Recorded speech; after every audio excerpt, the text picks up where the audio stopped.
What you're about to hear is the story of a guy who had everything locked in. The venue, the caterer, the ring, the honeymoon, all of it. 1 week out from the wedding, then his fiancée just vanished. No call, no text, nothing.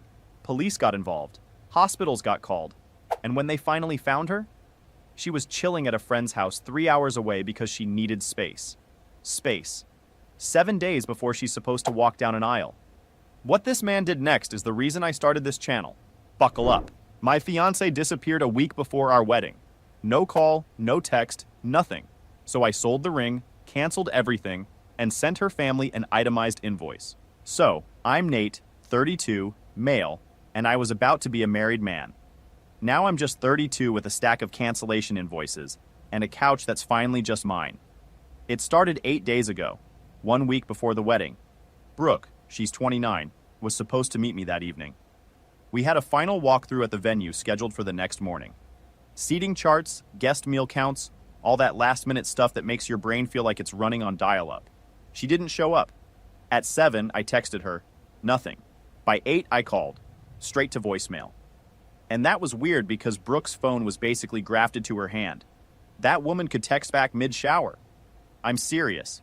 She once responded to a group chat while getting her wisdom teeth out, still half under anesthesia.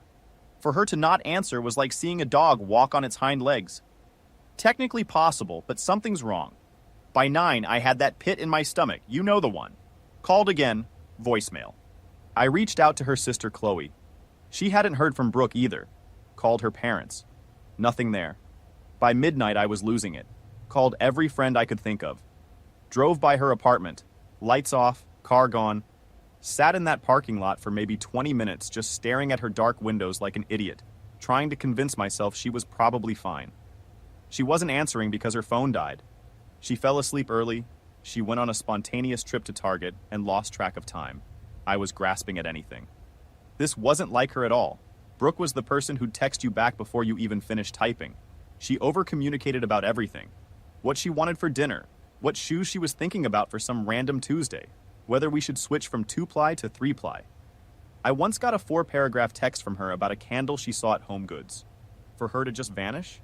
Something had to be seriously wrong. The next 24 hours were a blur. I called hospitals, filed a missing persons report. That part felt unreal. Standing at a police station giving them a photo of the woman I was supposed to marry in 6 days. Her family was falling apart. Her dad Richard kept calling me every couple hours asking if I'd heard anything. I was stuck somewhere between being terrified that something awful happened to her and this creeping feeling growing in the back of my head that maybe it was something else entirely. Something personal. Day 3. The police found her. She was fine, completely fine. Staying with an old college friend named Dana about 3 hours away. The relief lasted maybe 4 seconds before it got replaced by this cold, sharp sting. She was safe. But she hadn't told me. Hadn't told anyone.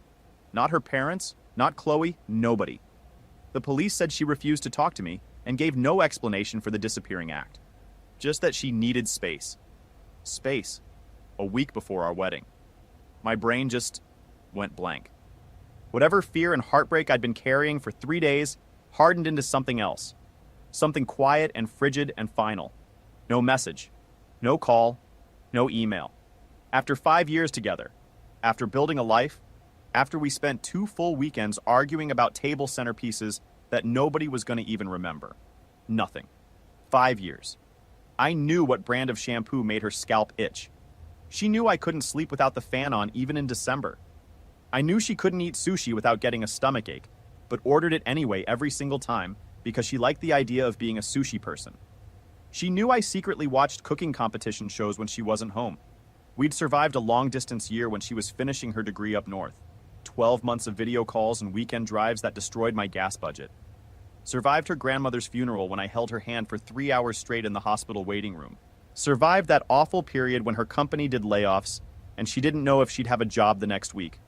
I brought her soup and sat with her on the couch every night for 2 weeks while she stress-ate crackers and refreshed her email. We survived all of that, and this is how it ends. With voicemail and a police welfare check. So I started making calls. Different kind of calls this time. The venue, $1,500 deposit, gone. The caterer, another $3,500, lost. The photographer was real kind about it, said she was sorry to hear what happened, but the $2,000 deposit was non-refundable. Policy. I said I understood because what else are you going to say to someone who's just doing their job? She wished me well and I could tell she meant it, which somehow made it worse. The florist, the DJ, the cake lady who I actually kind of liked because she let me taste 4 different buttercreams on a Tuesday afternoon and didn't judge me for going back for seconds. All of it. Gone. Then, the honeymoon flights and the non-refundable resort in the Maldives that Brooke had picked after spending 3 weeks comparing resorts on her laptop like she was running an intelligence operation. Each call felt like dismantling something piece by piece with my bare hands. The financial toll from deposits I'd personally paid or was on the hook for landed at about $15,000. Her parents had paid for her dress separately and were supposed to cover most of the flower costs directly with the florist later. But I'd made the initial booking deposit on the flowers myself. Then came the hard calls, family and friends. The wedding's off. The silence on the other end before the shock hit. Questions I couldn't answer. The embarrassment of being the guy whose fiancée just disappeared on him. My mom broke down on the phone, cried for probably 10 minutes while I just stood in my kitchen holding a cold cup of coffee. My dad kept saying, "Son, what happened?" I wished I had something to tell him. My buddy Grant said he'd come over, but I told him I needed to be alone. Ate a bowl of cereal at like 2 in the afternoon, sitting on the kitchen floor, because the table still had wedding RSVPs stacked on it, and I couldn't look at them. Then the ring. A 1.5 carat cushion cut, vintage style. Her dream ring. She'd shown me a picture of her grandmother's ring once, casually, like she wasn't dropping the biggest hint in human history. I spent weeks finding a jeweler who could do a similar design. Went to 4 different shops before I found the right one. Cost me $13,000. I remember the day I picked it up. My hands were shaking, and I was grinning like an idiot in the jewelry store parking lot. Sat in my car for 10 minutes just opening the box and closing it. That ring represented everything I thought we were building. Taking it back to a jeweler to sell felt like the opposite of that day in every possible way. Different jeweler, a guy my dad recommended who specializes in estate and pre-owned pieces. He was professional about it, didn't ask questions. Looked at the ring through his loupe, typed some numbers, and gave me a figure. $7,800. Less than I wanted, more than I feared. I signed the paperwork in about 30 seconds. That money went straight into my account. A small cushion against the $15,000 I'd already eaten. Didn't come close to making me whole, but it was something. Better in my account than sitting in a drawer reminding me of a promise somebody else broke. I gathered everything of hers from my apartment. Pictures, clothes, that goofy stuffed bear from a county fair we went to 2 summers ago. She won it at one of those rigged basketball games and acted like she'd won the Super Bowl. Boxed it all up, labeled each box, stacked them by the door. 5 days since I found out she was safe. Still no word from her. She ghosted her own wedding. Ghosted me. The anger sat heavy, but honestly, mostly I just felt clear, like the fog burned off, and I could finally see the road in front of me. How do you recover from this? You don't. Not really. You just start walking a different direction and hope the ground holds. I was waiting for the next hit, though. People don't vanish like that without a follow-up. Whatever was coming, I could feel it. Hold on a second. For the listeners, this is me jumping in, not the OP. She didn't have a medical emergency. She wasn't kidnapped. She was 3 hours away eating snacks at her college buddy's apartment while her fiancé was calling hospitals at 2 in the morning. This is NPC behavior. She literally looked at the main quest, her own wedding, and said, "Nah, side quest time."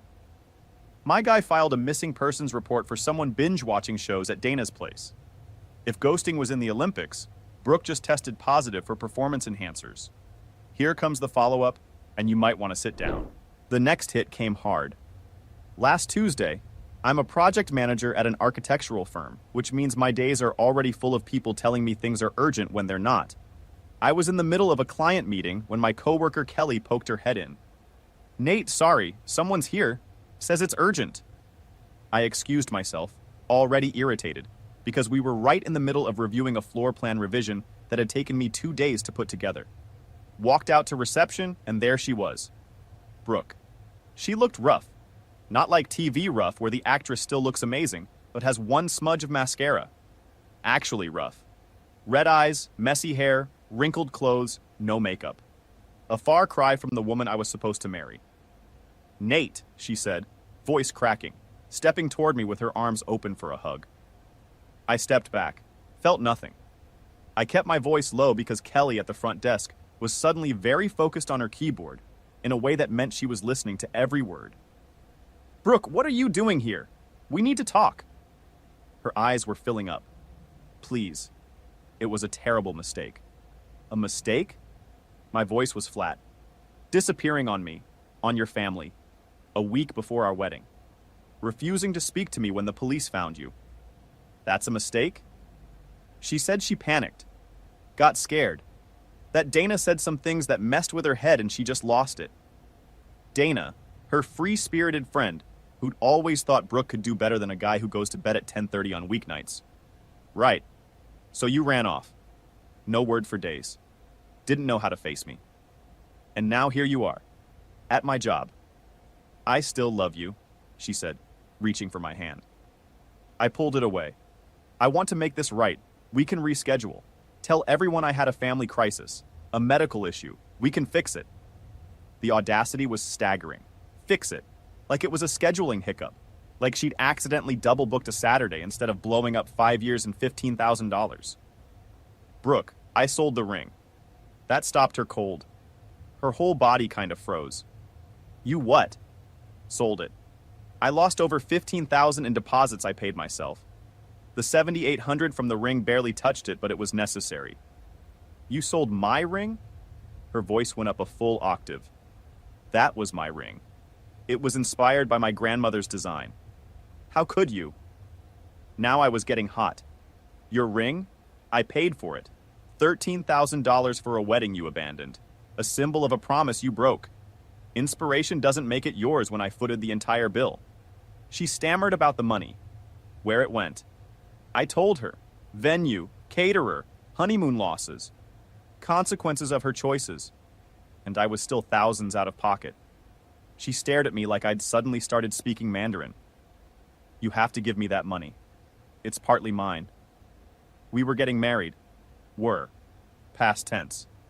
"No, I don't owe you anything except protecting myself from more damage." My boss, Mr. Calloway, no-nonsense guy, fair, the type who says exactly 4 words when one would do, appeared in the hallway, drawn by her raised voice. He looked at Brooke, then at me, eyebrow up. "Everything okay, Nate?" "Personal matter, Mr. Calloway. Being handled." I gave Brooke a look that said, "Leave. Now." She turned to him instead. "He sold my engagement ring. Canceled our wedding without even discussing it with me." She definitely said this. To my boss, like he was customer service. Mr. Calloway looked like he wanted to teleport to a different building. "Ma'am, this is a workplace," I cut in.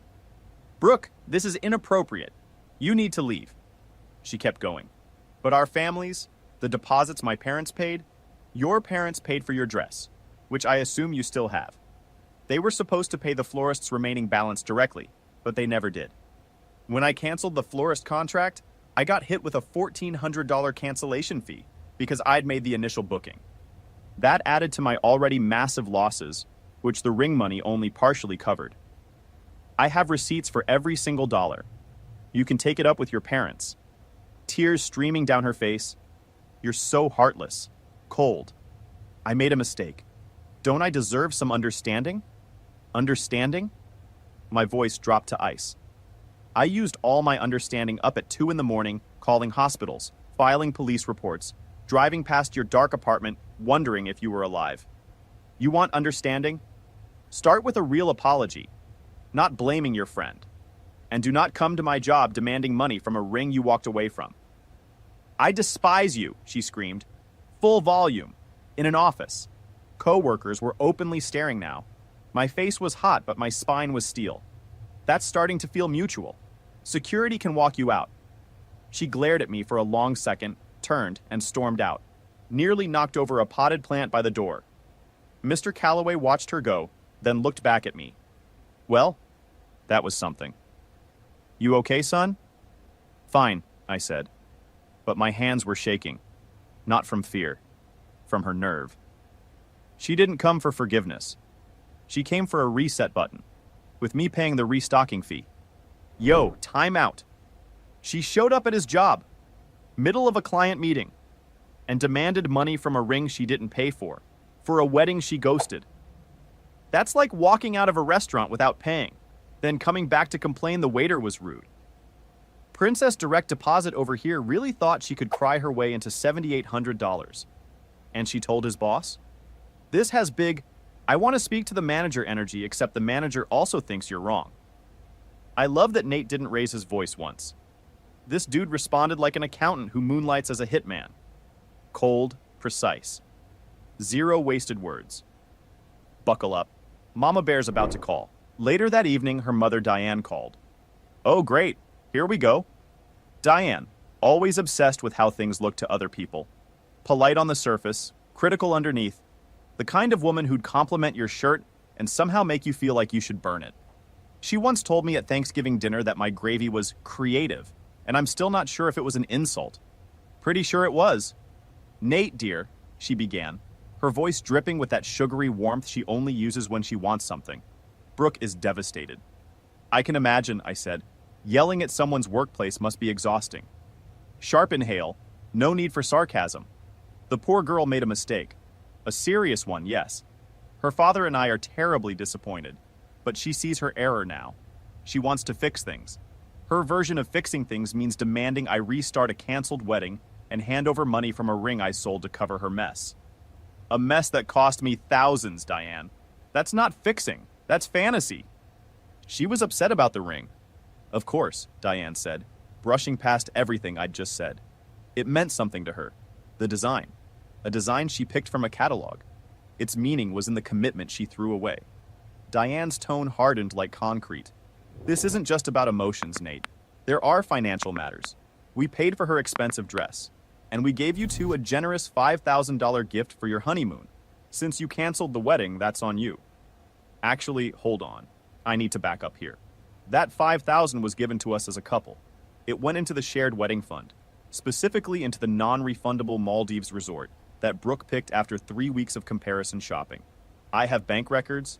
I have the booking confirmation. Every dollar is accounted for. I nearly laughed. Diane, the wedding is off because Brooke disappeared. I canceled because the bride was gone. Your $5,000 went to the resort she chose.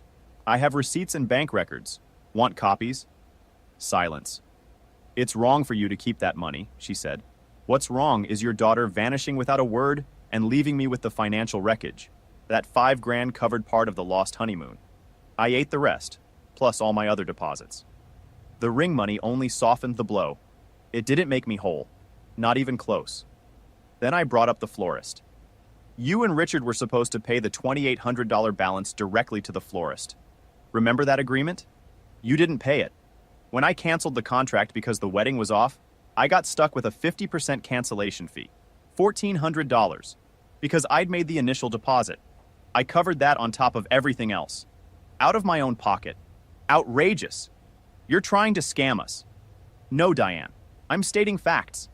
Every fact I have comes with a receipt. Brooke's actions caused these costs. The ring money only cushioned my direct losses.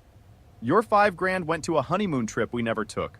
And I had to eat the florist cancellation because you and Richard didn't pay your share before your daughter decided to ghost everybody. There's no profit here. Just a massive headache and a broken engagement that's cost me more than I want to think about. She's right. You are cruel, Diane snapped. After all she's been through.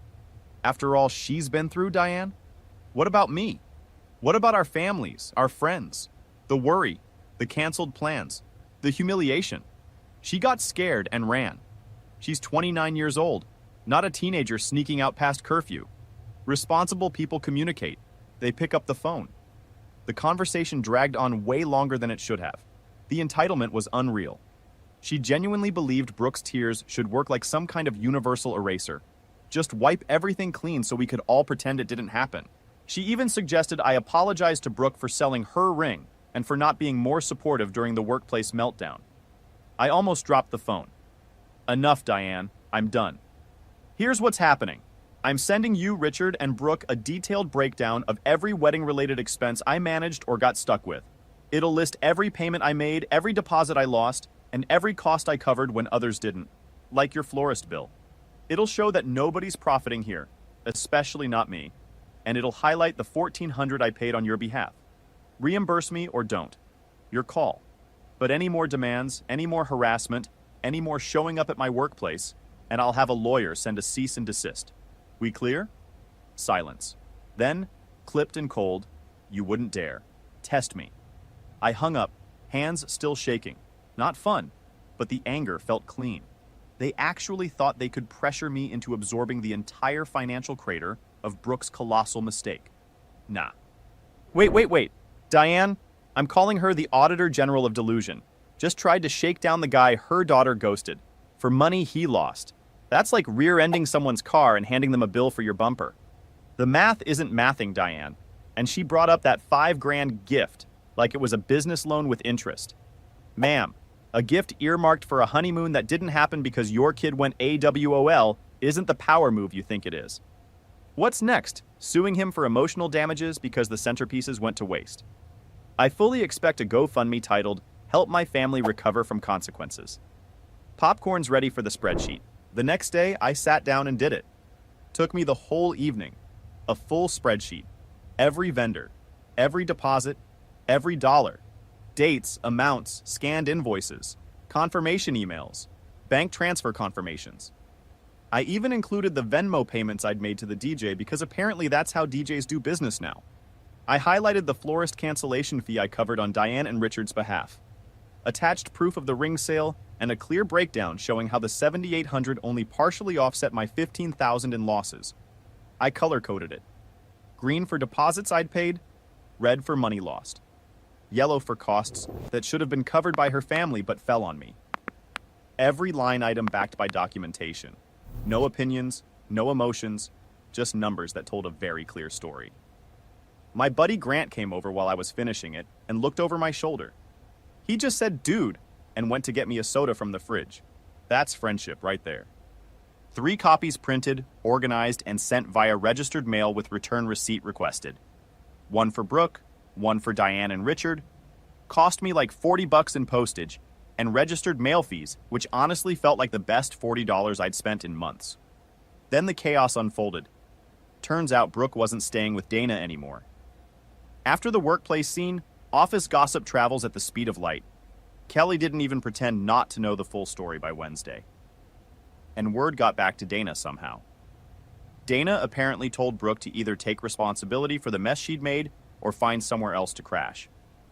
So Brooke went home. Back to her parents' house. My spreadsheet arrived smack in the middle of that family reunion. Wait, no.